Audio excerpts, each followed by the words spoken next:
Hey guys, AJC Productions over here with another video. I know this one's a little overdue, but I'm just going to do my little NHL draft recap for the first round. I'll just talk about the first 10 prospects and then pick and choose some other prospects that came in the first round.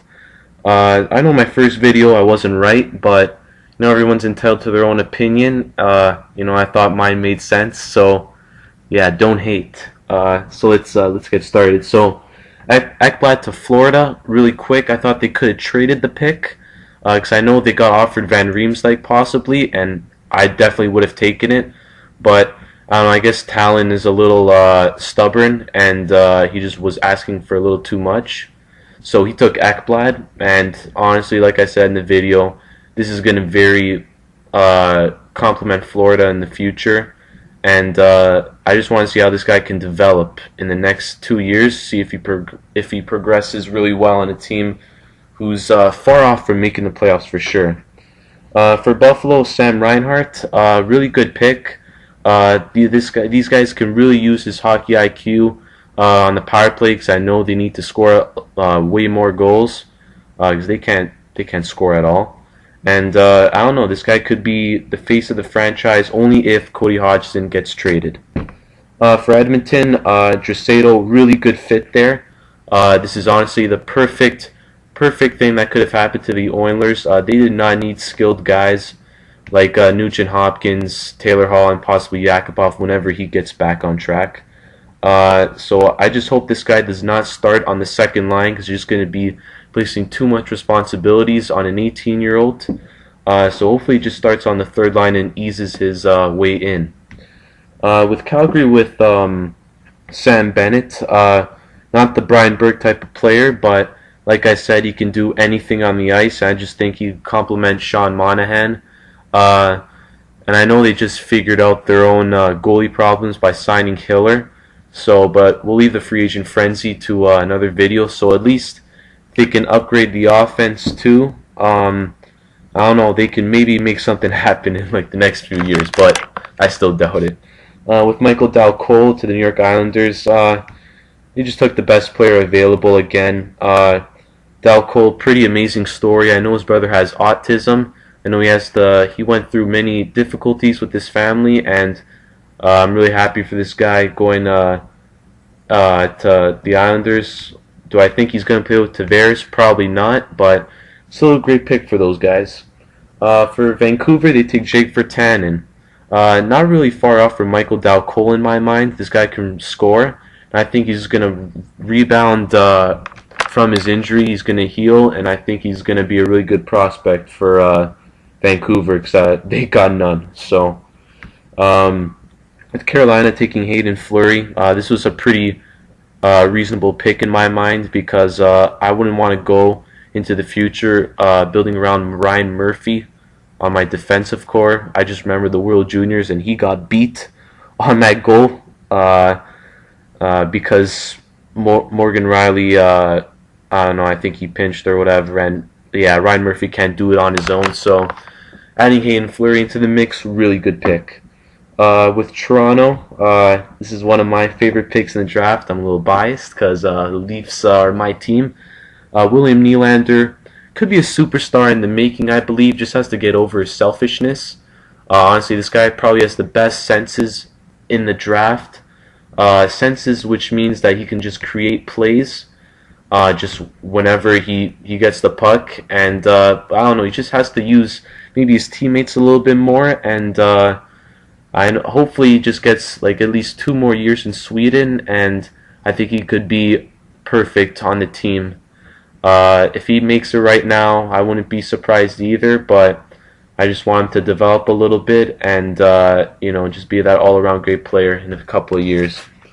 Ehlers to Winnipeg, you know, this is a pretty reasonable pick for them. He's still good. As advertised, he's the Danish Jonathan Drouin.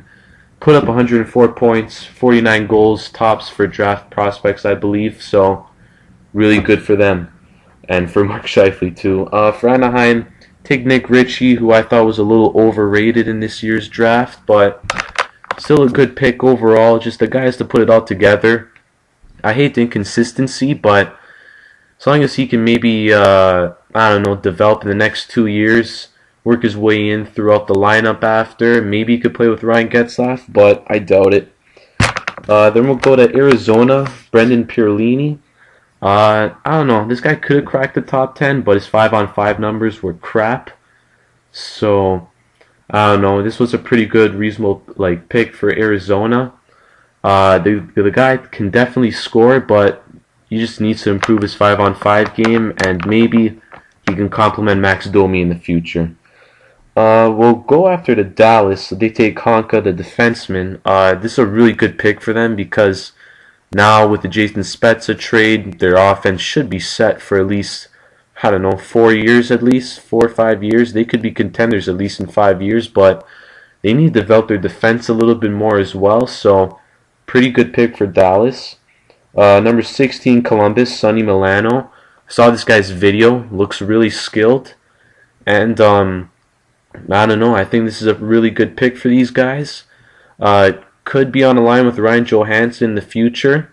I just want to see how those guys can work together, but just we'll see what happens there. We'll go to Tampa Bay at number 19, Anthony DeAngelo.